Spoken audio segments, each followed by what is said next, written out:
Hello, good afternoon to everybody, and welcome to Plattform. My name is Fu Quen. I'm the Artistic Director of BIT Theater Garagen. And today's session of Plattform, of course, is in collaboration with Bergen Kunsthall. Thank you very much for being our partner in this series. Of course, this marks also the last day, the momentous last day of our festival, the Meteor Festival. And to follow up with last night's performance of the Filipino Superwoman Band, we have with us artist Eisa Jocson. Some of you may say Jocson, but it's actually Jocson. And she's from Manila, the Philippines. And for all of you who are here, I guess you have either seen her work or have followed her work or have known about her. But in case you do not know about Eisa, she hails from the Philippines, which is a very complex country, which has a phenomenon of indentured labor, Filipino workers being sent as migrant laborers all over the world as either domestic helpers or phone operators or nurses and entertainers. So the entertainer part is what Eisa has been dealing with in her very coherent body of works. And to begin with, she started her practice as a pole dancer. And then she moved on to enter other spheres of entertainment labor, including macho dancing. And then also in the Disneyland, where a lot of best dancers of the Philippines are hired as mascot dancers. I will not say too much because, of course, Eisa is here to share her history and her practice with you. So without further ado, I will pass it on to you, Eisa.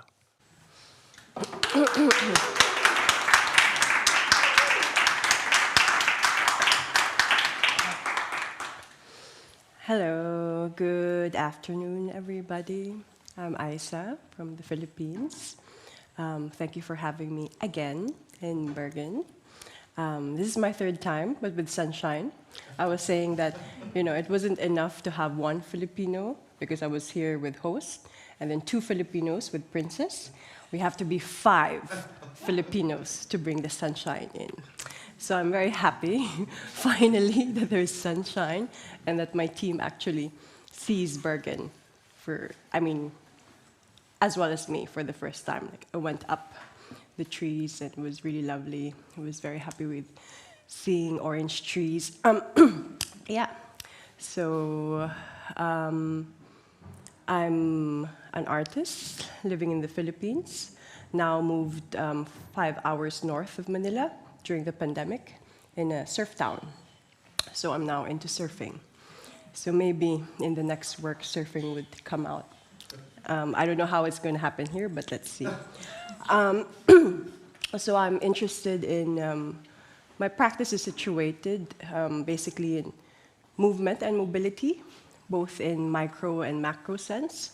Micro in terms of gestures, habits, language of the body, and macro in the sense of how these bodies are moving in context and catapulted into different geographies, as well as social mobility, particularly in the overseas Filipino migrant workers, basically the service industry, Filipinos serving the world. As Fu Quen mentioned earlier, my entry point into the contemporary performing arts field was through somehow pole dancing. I have 7 years background in ballet, and my high school and university years was in the visual arts. And I discovered, it was actually my aunt who pulled me into pole dancing. So I was very young, I was in university. I wanted still to dance, but not ballet. It was too singular. But I still wanted to practice with the body.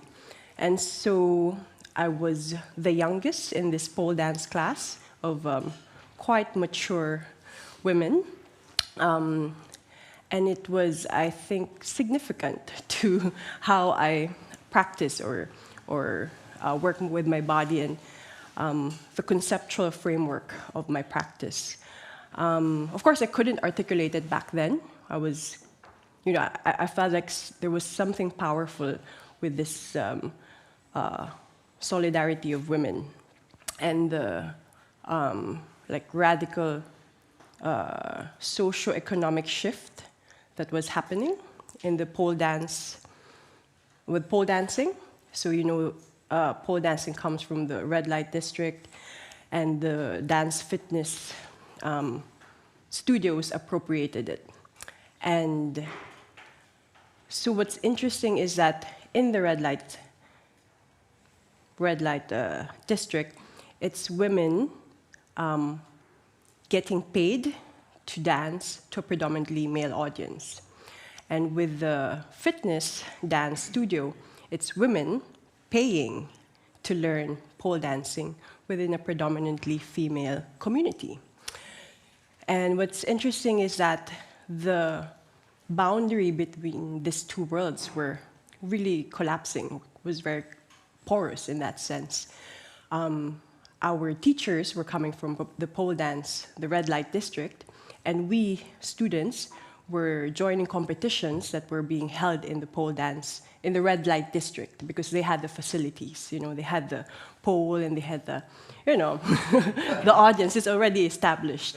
And there was a lot of respect between the two communities, basically collapsed. So that was quite fascinating, and I was deeply involved in this as a student, and after a while I became a teacher myself, and saw how the solidarity with women in the classes they become basically lifelong friends, because it's in a way in the classes you're not only peeling away your clothes, because in the beginning people come a little bit quite a lot of layers, and then by the third month everybody's just in super skimpy outfits, nobody cares, and they're really super supportive.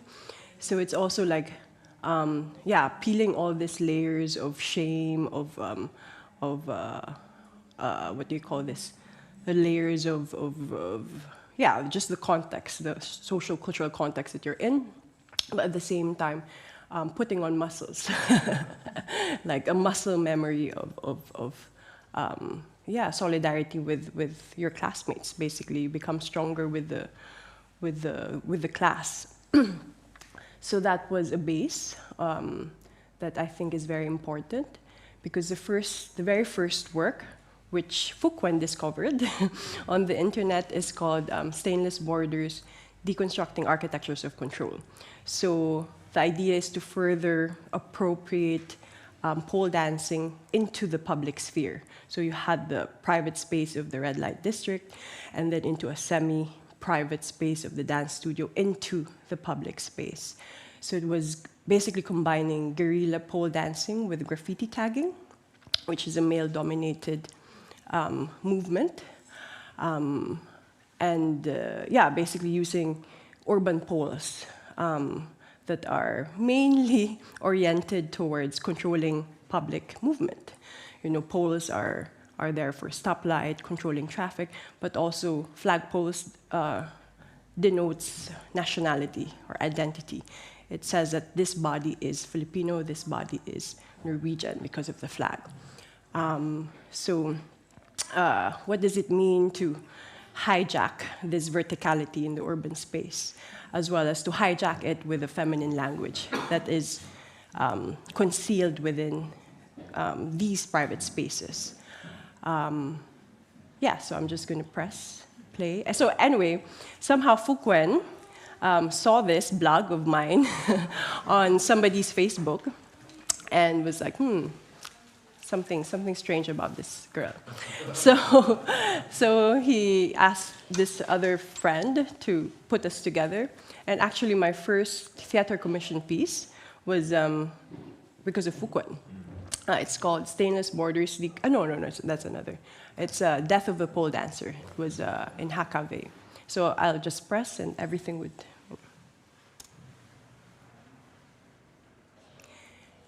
So normally, this is a performance lecture, but the base is actually an artist talk. It just becomes performative.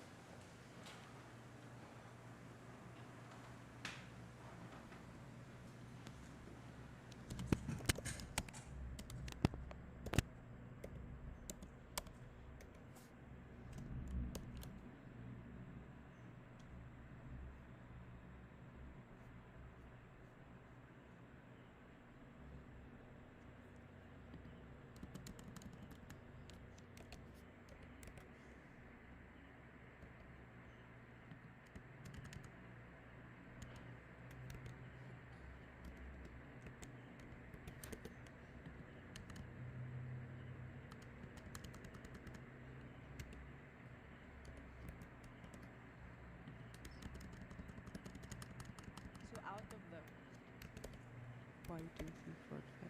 Wow, 1, 2, 3, 4, 5, 6. Six works here. 4 has been shown in Bergen.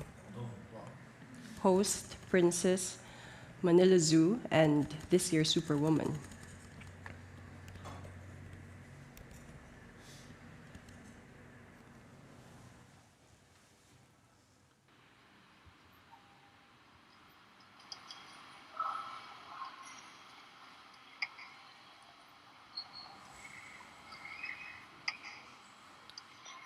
So this one, I mean, all of this is in Sint Niklaas in Belgium, and this one was in a shopping mall. The manager of the shopping mall called the festival and was like, "We have poles in the mall." And we're like, "Okay, we're going to do an intervention." And then when I arrived, the poles were that thick. Like, I'm already here, might as well do it. And so you can see me struggling. And then the mall goers, of course, were like, calling the police and saying that there's a woman writing on your window. And of course, I think the manager was a bit, got a memo or something, because it was really a danger to the people there. I don't know if she kept her job, but, there was an invitation. I'm probably never going to do this again.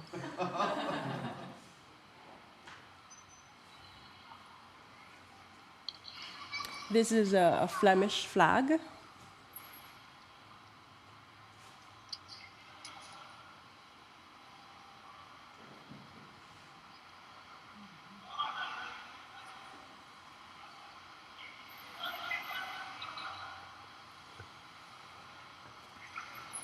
And the shorts that I'm using there is still the same shorts that I'm using for Macho Dancer.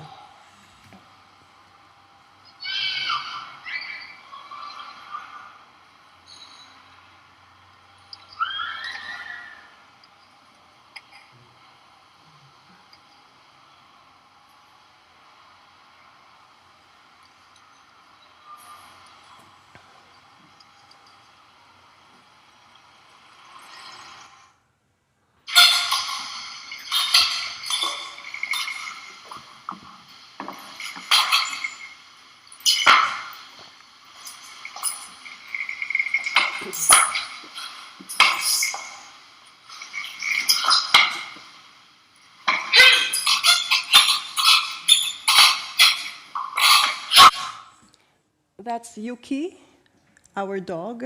In the Filipino Superwoman Band, we acknowledge the dog, like, Yuki, get, ah. Well, anyway, he's there. This is in Yokohama, and this is just a video documentation in Brussels.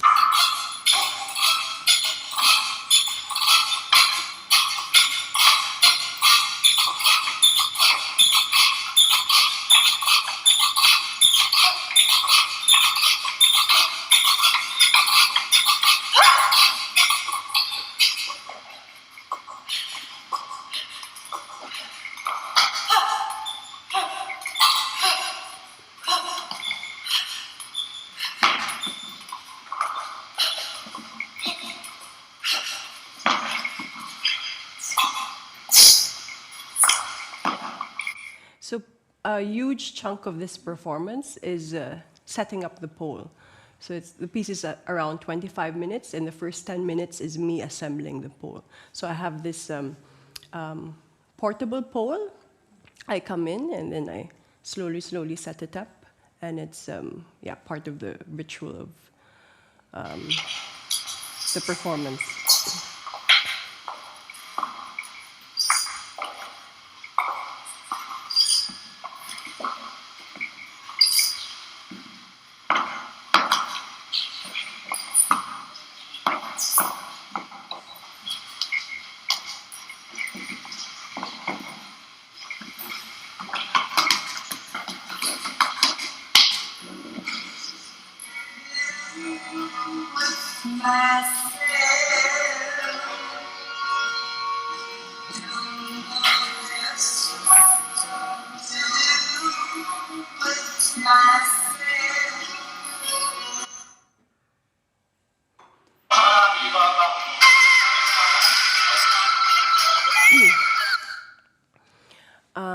So after the whole pole dancing series, I felt that the work, I was getting known for making pole dancing work and kind of being boxed in as a pole dancing artist.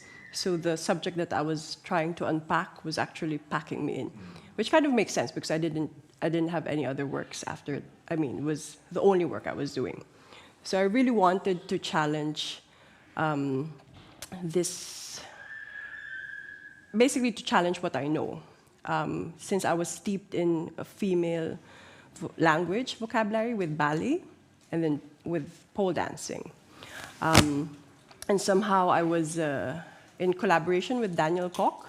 We were researching a lot about seduction, and when I showed him clips of macho dancing in the Philippines, he was like, wow, I've never seen this kind of style of dancing before. And that really intrigued me, like what was the difference and why was it different? You know, this kind of slowness and viscosity of movement. I thought there was something interesting in this particular physicality. And that's how I got into macho dancing.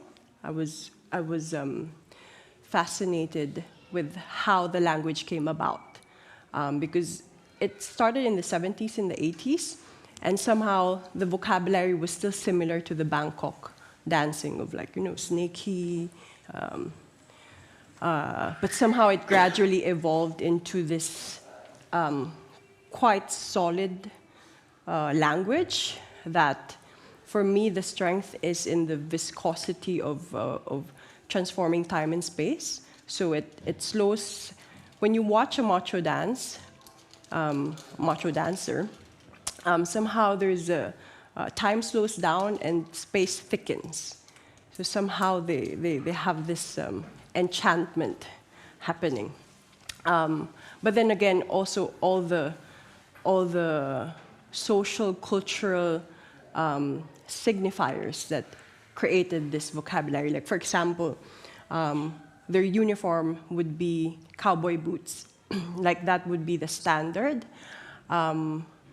And it has dictated the quality of movement.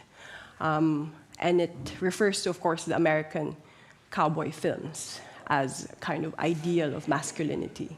So, you know, the American culture, also how Catholicism plays an important kind of overarching, what do you call this, frame of bodies in the Philippines.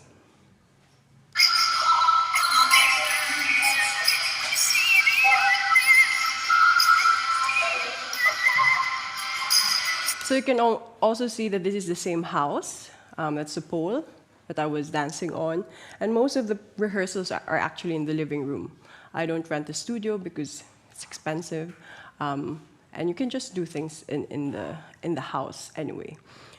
So I've invited the macho dancers that I've watched in several macho clubs to teach me to come to my house and teach me. So in the beginning, I always have a friend with me, and in the beginning, they would also have a friend with them.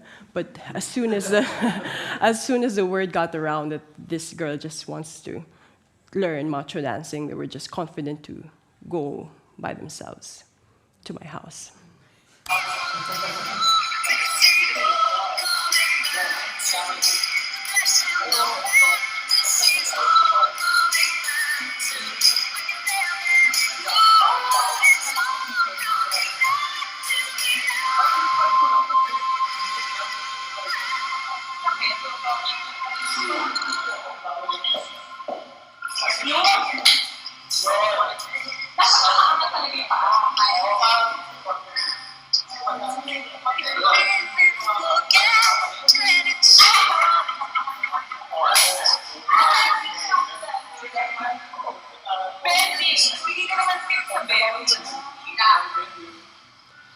So it took me about a year to train.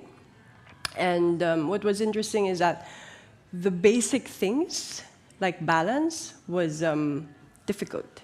Because, with ballet and pole dancing, you were training your body in the illusion of lightness, weightlessness, flight. And with macho dancing, it's the opposite qualities. You're training to get into the illusion of weight, tonicity, volume, groundedness. And particularly with pole dancing, you're like a tripod. Your weight is always in relation to the pole, so you're pulling or pushing. So basically, the pole is somehow a part of the floor. And I remember, when we go out dancing in a club, I would always hold on to a friend or a table, and then we're like... because I didn't have balance, I had to hold on to something. So with learning with macho dancing, this groundedness, very, very basic, I would always tilt forward or back. Was very surprised with that I didn't have my own groundedness. And simple things like that, just positioning your pelvis, positioning minute things that would alter the shape of the body and how you relate to space and how other people in the space relate to you. I also started going to the gym and in the weight section. So, a very, very different soundscape and just atmosphere. So that became part of... I also tried boxing, but it was more the gym that was important also up until now. If I'm invited to perform macho dancing, I would have at least a month of really bulking up or trying to bulk up. Or sometimes I would cram it 2 weeks, but it's not good. Yeah. I was wondering, where is this, is it a trend in dance that's particular for the Philippines or Southeast Asia or the Filipino community? Yeah, good question. It's in San Francisco, there is a lot of Filipinos and they're all dancing. And it seemed to maybe there was this, you're saying this this food is particular for this. Yeah, with macho dancing, it has really become a language in itself, but really developed over time. And still developing, because now after the pandemic, they have this kind of glitch. They would do they have this it's really, and since somehow it's popular culture, people know of it and would also do it themselves. But let's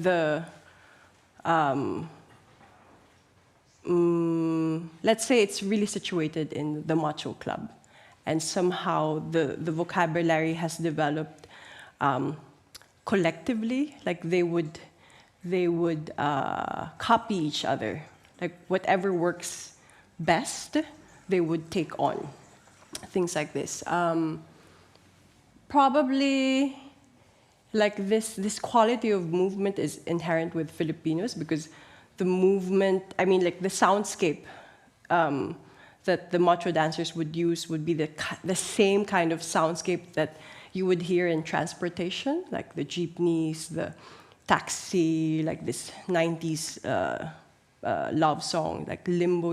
It like the radio, what do you call this, channels play this like 90s ballad songs, which puts you somehow in a limbo kind of. I feel it very violent because it locks you into this desiring, like the lovesick, that this is the kind of people, it seems like the overarching narrative in which people work for. Yeah, so I find like the macho dancing body has somehow, encapsulated that soundscape as well.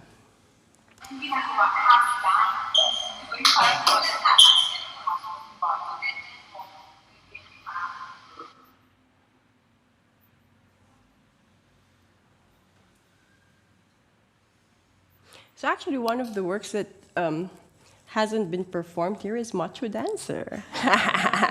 There's always next year and the year after that. But anyway, so after making the performance in 2013, I wanted to bring it back to the Philippines, but I knew I had to strategize to bring it back to the Philippines. So I made an exhibition so that it would be invited to the Philippines somehow.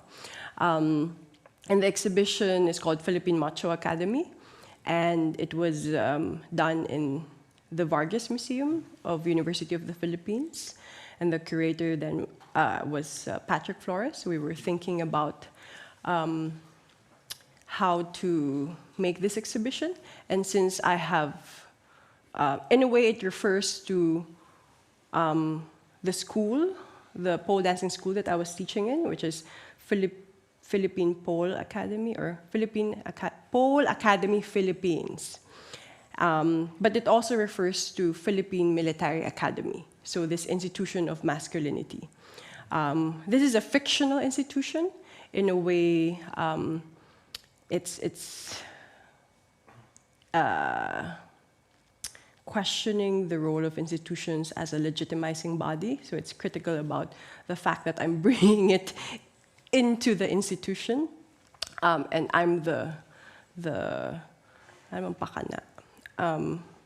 I'm the one doing it, and in the model of an academic kind of elaboration. So there would be like a syllabus, there would be teaching materials, there would be artifacts, there would be body maps, there would be Laban notation, which I'm sure like Laban people would read it, they would, it's like, doesn't make sense. I mean, it was just an attempt of abstracting something, a vocabulary that is actually physical. And like a macho dancer would look at this Laban notation, it's just ridiculous. Like this disconnection of the a legitimizing institution and where it came from. This video, as an example of me dancing, is a collaboration with Peaches.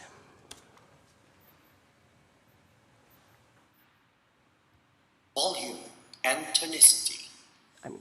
Gaining and manipulating the physicality of volume and tonicity in the body.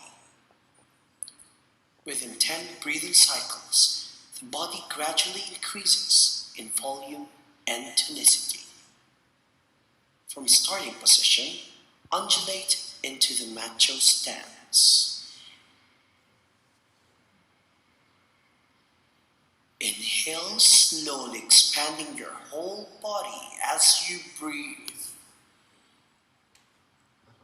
Expansion directly proportional to the breath. Exhale, visualize that you are pushing your body. So this is the Peaches. How you like my cut? How you like my cut? What? How you like my cut? How you like my cut? How you like my cut? What? How you like my cut?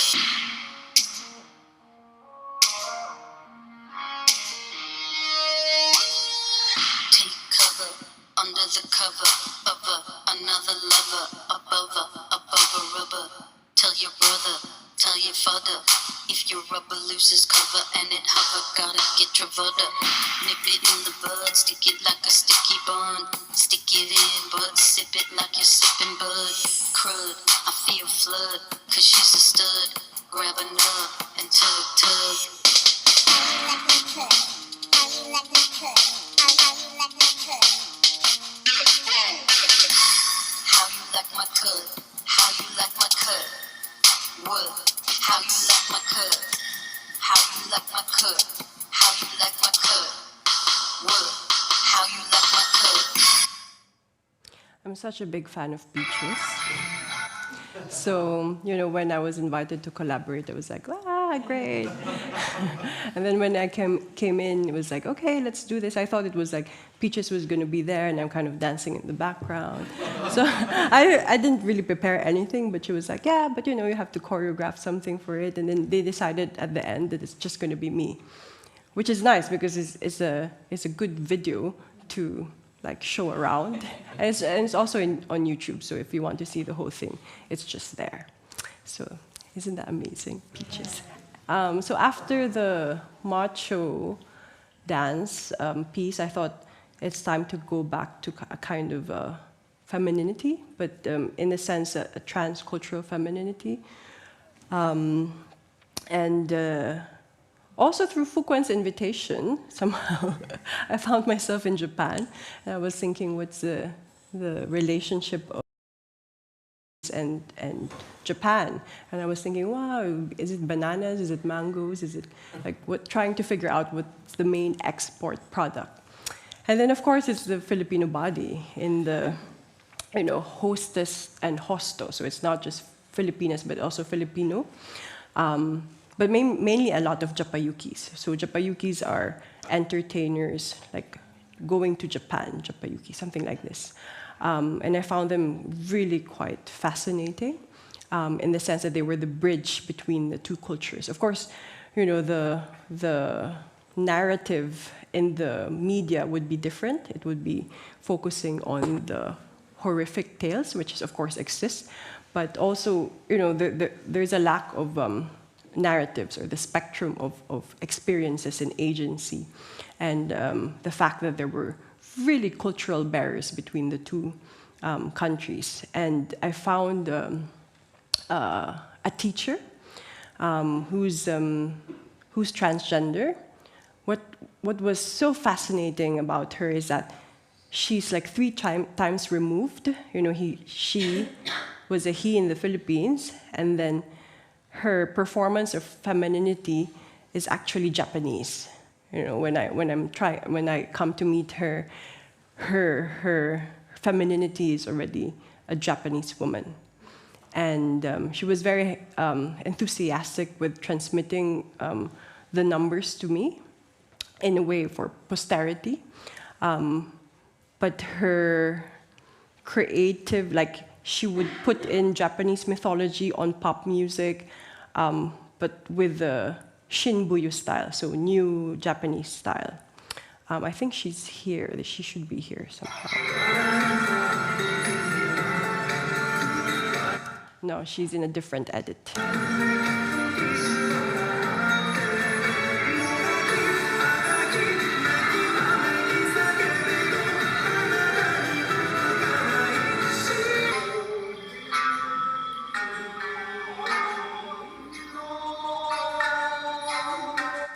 So this is actually in the same house, but a different angle. And the audience is actually my friends on the other side. I think, Fuquen, you were probably there with Patrick Flores. Yeah.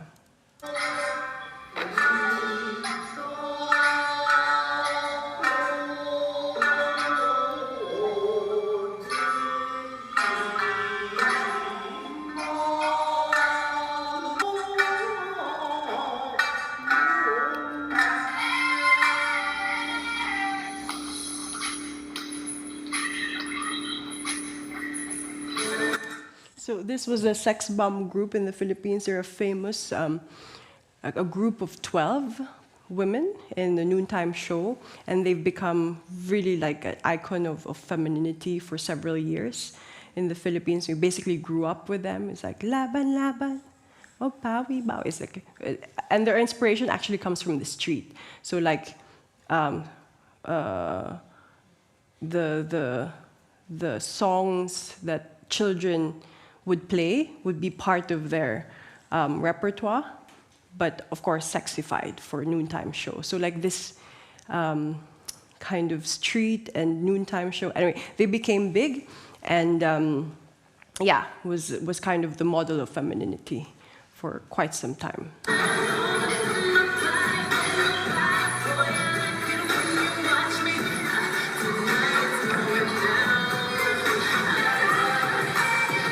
In a way, complete the opposite of the Japanese containment and like expansion, but contained. Like in the Philippines, it's just like pasabog, which is like explosion. It's a very explosive movement.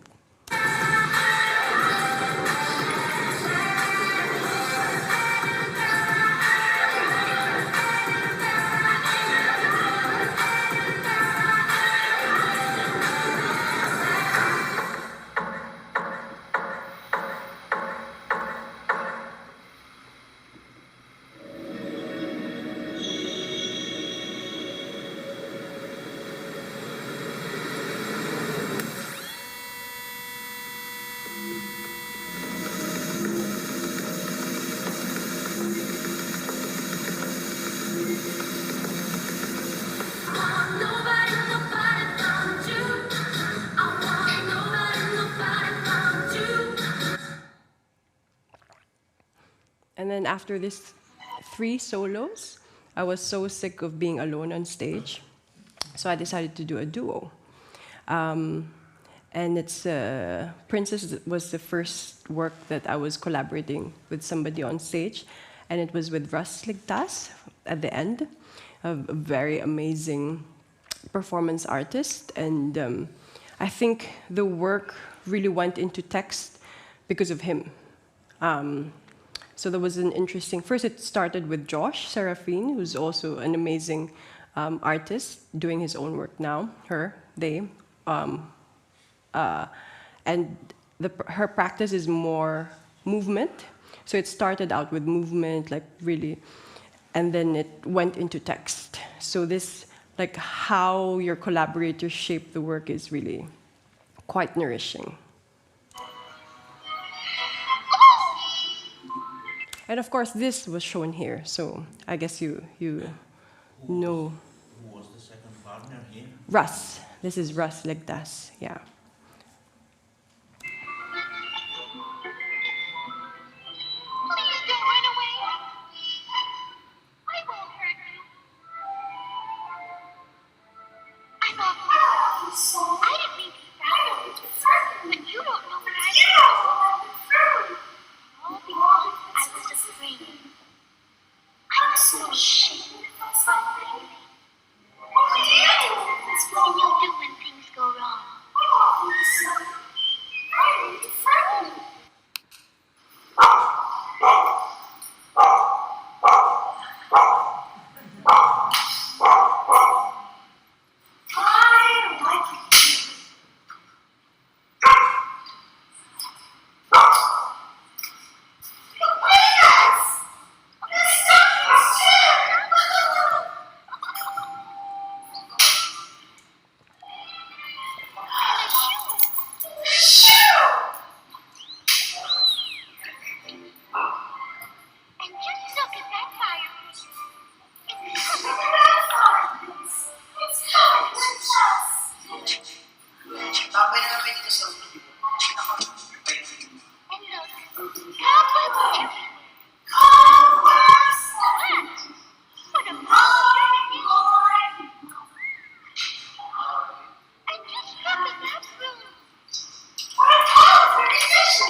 So same thing, it's in the house, it's a new house, but the people that I was living with was still the same. So I live with a theater director and then a filmmaker, and the house is like just shared. So, we would have rehearsals on top of each other, and it just functions. It's like multiple dimensions. Of course, the kitchen, it's like we just move everything, and then somehow it works. I mean, we push through with the studies that we're making, and they're just kind of like, doing their own thing. And I really love this about the house and about this community. It's just everything happening there. Rehearsals, festivals. Is like, you open up your room, it becomes a platform. You just use whatever is there. We'll clean the house and surprise you. Then maybe they'll let me stay.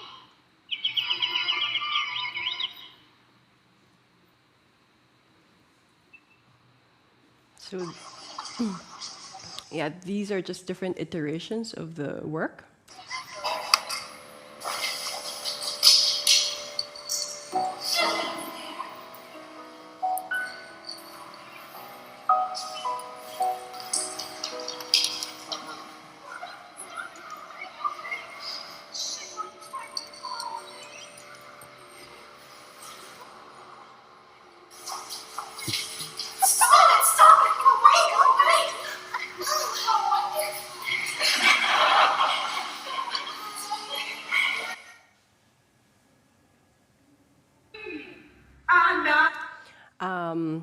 So now it's Superwoman. There's other works, but it becomes too long if I talk about everything. So Princess is part of the Happy Land series, which deals with, investigates basically Filipino labor, performance of happiness, and production of fantasy within Disneyland. So in that series, you have Your Highness, wherein I work with 5 Filipino dancers from Ballet Philippines. That was an interesting work. And then Manila Zoo, which was also performed here. In between, we worked on the Filipino Superwoman Band. And it was, I felt like from Princess, wherein it's the first time that I worked with the voice, that the voice was necessary to really bring out the embodiment of this character. And I felt like from there was no stopping. Now that I'm in the voice, I have to tackle the singing voice, which I had this is something that was zero. Like, I grew up people telling me, don't sing. So like, people have, like, in the Philippines, have so strong opinion about singing, because everybody sings, that, if you've been told that you shouldn't sing, your voice really shuts down. And I think the part of the process is really unearthing my voice.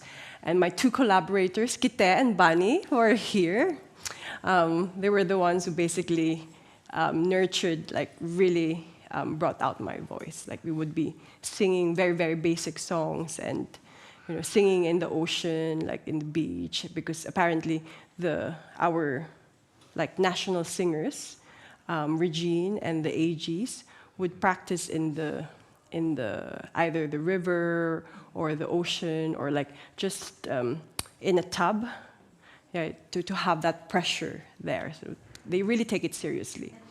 From a very young age, they're trained to sing like with water around them. And so we did that. So here you can see that what's interesting about where we are rehearsing is this is the family house. And somehow in the rehearsal video, the photo of my grandmother is reflected on the mirror. So that was a lot of like guides, family ancestor guides, helping the work to come out. Superwoman, I'm not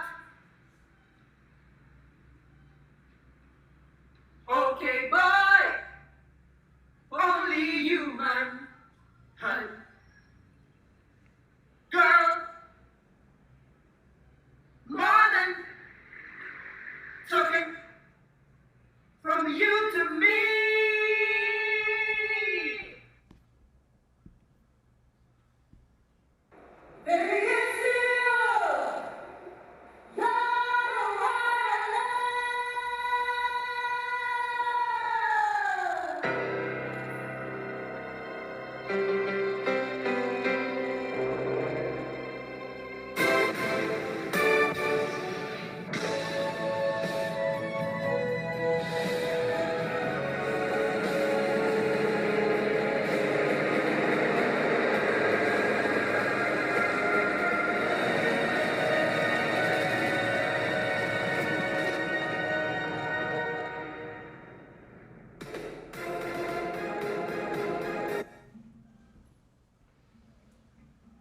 there's several iterations of it.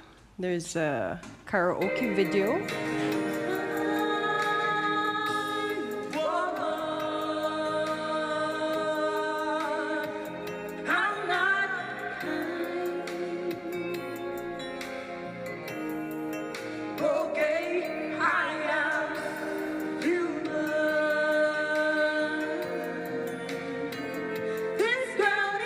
Correct the Chinese.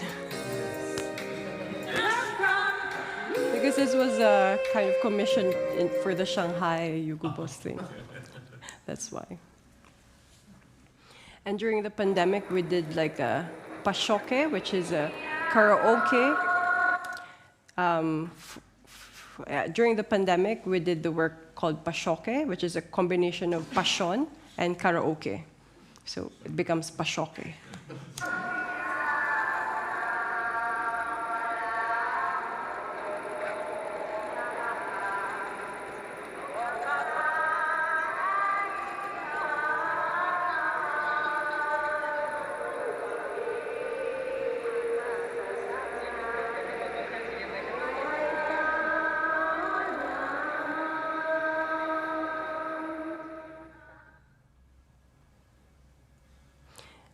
And then also during the pandemic, we did a K-pop version. So it's called TFSB 2020, Superwoman Empire of Care. So we were asking ourselves during this time, what would be the most urgent, necessary thing to do? And it was kind of this call, a bit more direct call to the government.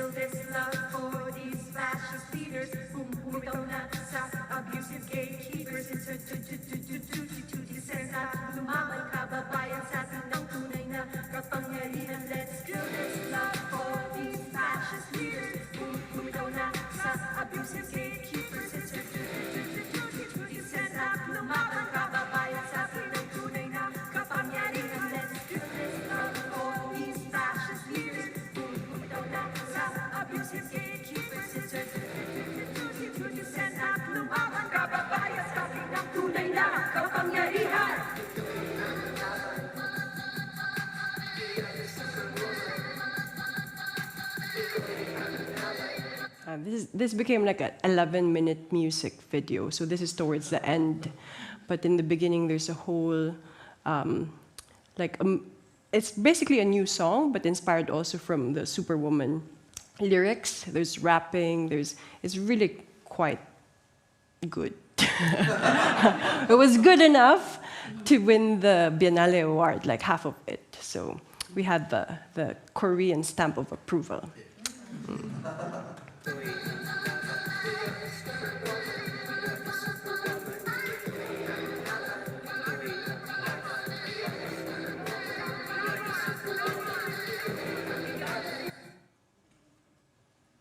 Also a pandemic work.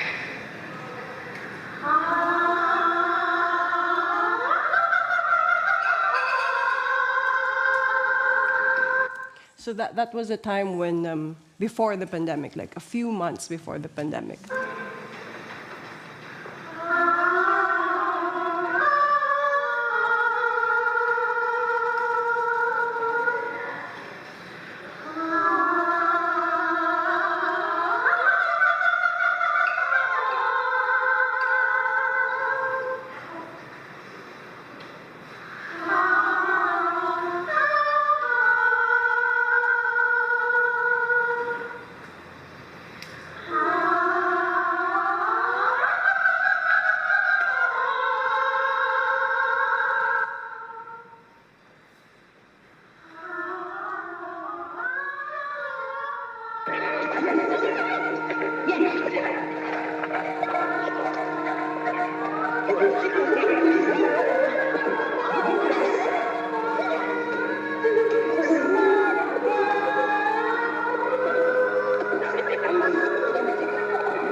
Stay. Fly. Fight.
Yeah, so that's it so far.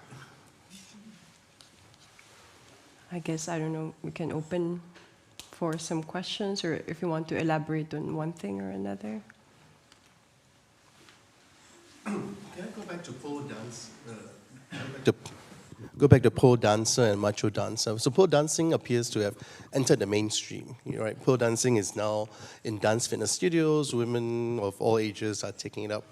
Is that something similar for macho dancing? Is there formal lessons or classes informal for macho dancing? And how do the macho dancers themselves learn the art?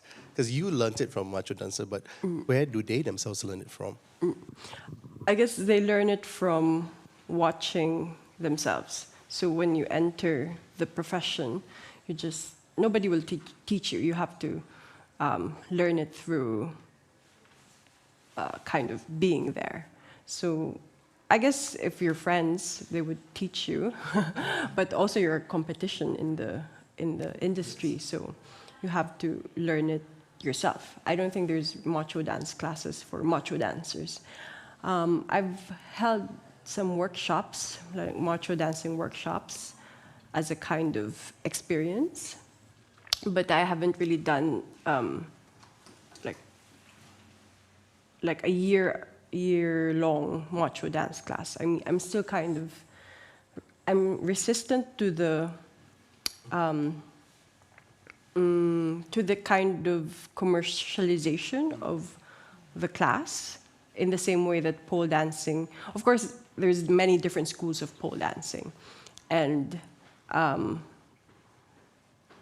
that could also happen with the macho dance, but then, I don't know, I'm really not sure about the politics of it. So, yeah, it hasn't really caught up, but yeah, there's not really macho dance classes. I think because it's so culturally embedded in the Philippines that you don't have to take classes, you just do it.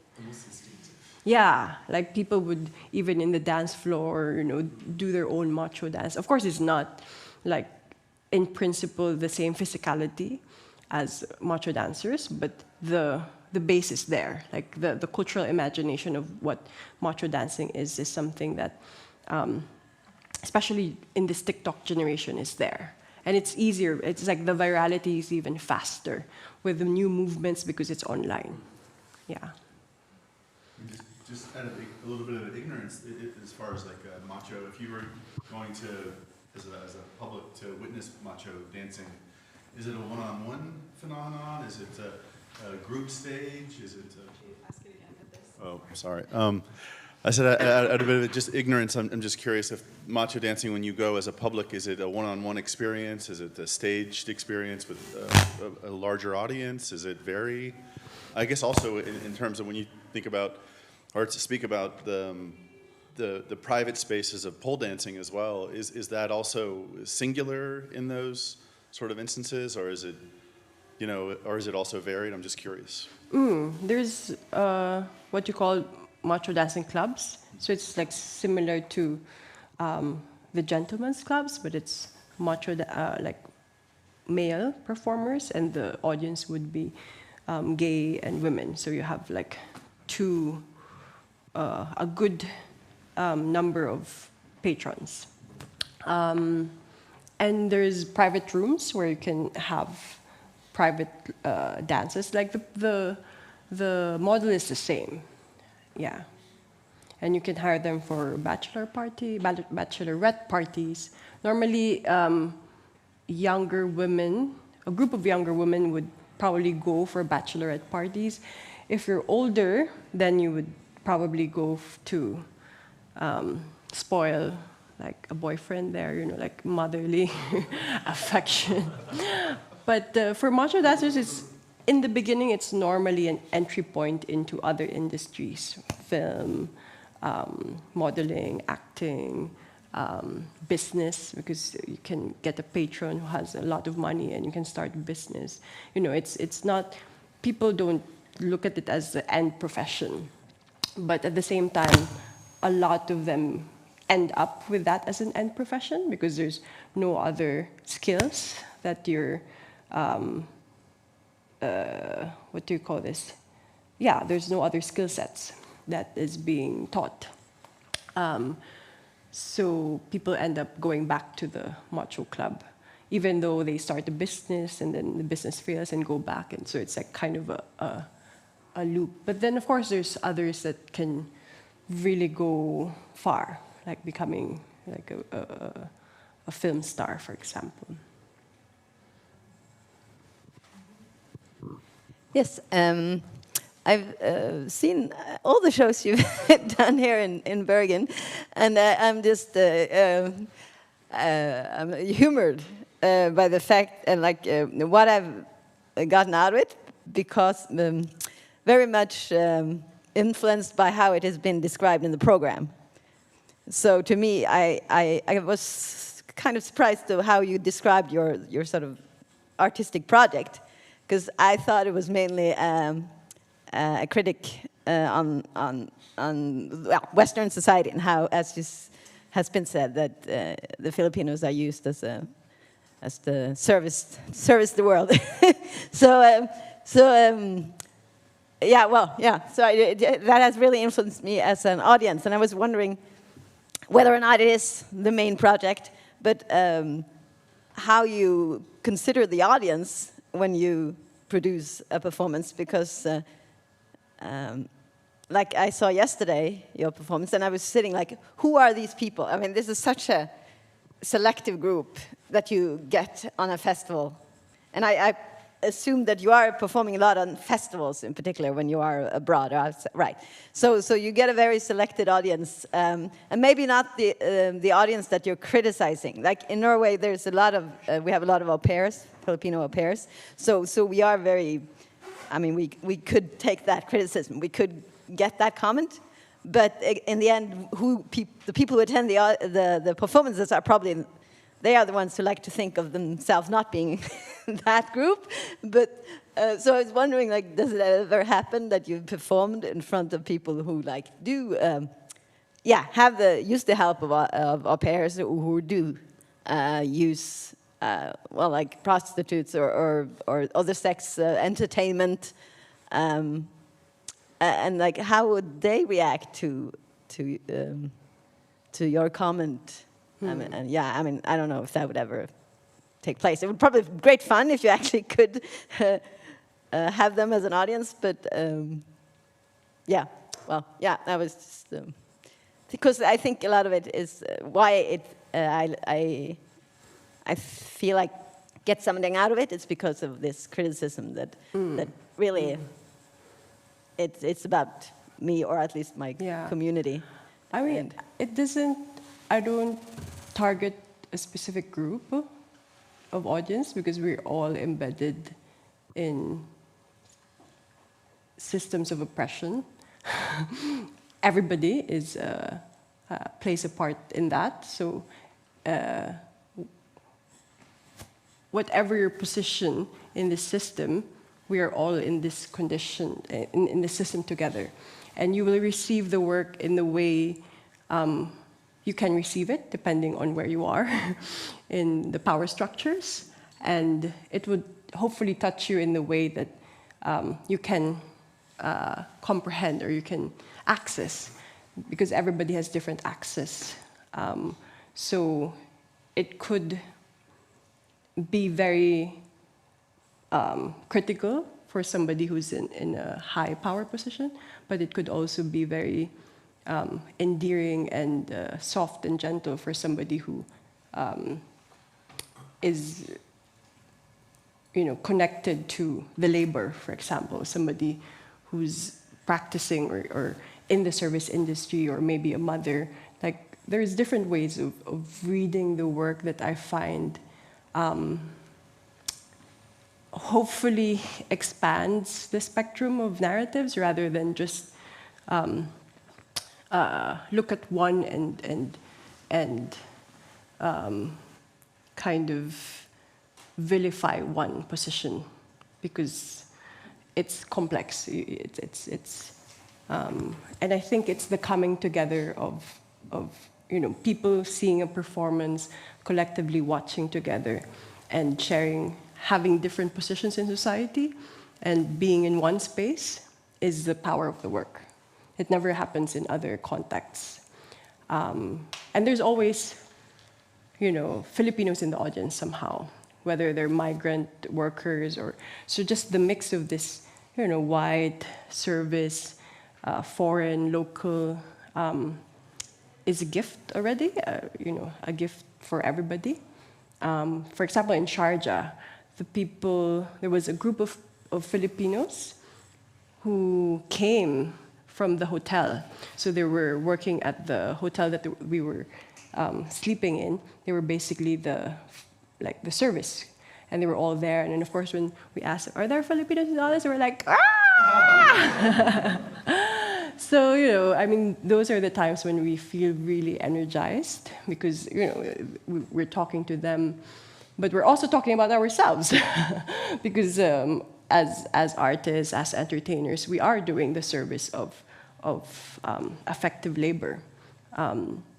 We are also, our main source of income, my main source of income is from the touring, from international work. So this is service. So I'm not apart from the subject that I'm talking about. It's the conditions are really rooted in the Philippines, the history of the Philippines, and how bodies have been moving, or how bodies have been extracted and to service the world. Yeah, but also, hopefully, also, it's not entirely a victim mentality, because there's a lot of joy and pleasure in the work. I find people very, in the service industry, very touching and endearing and inspiring, because they're, really in integrity with the work that they do. And you can't take that agency of providing that service as well. So, it's just the bigger politics is oppressive, but the relations are expansive and beautiful.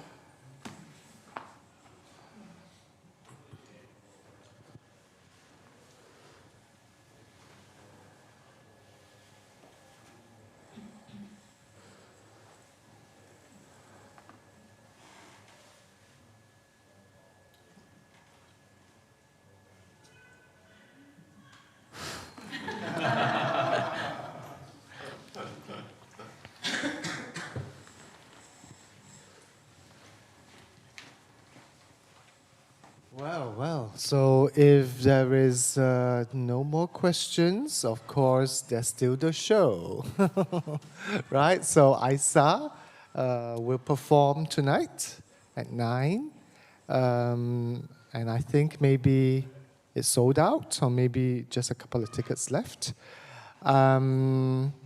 Very happy that Meteor Festival and BIT Theatre Garashan has hosted you for so many times, and indeed, with the exception of Macho Dance and perhaps the lecture performance Coponomy, we should, I hope, to see you again in Bergen. Yeah? Please join me in a round of applause for Eisa. Thank you.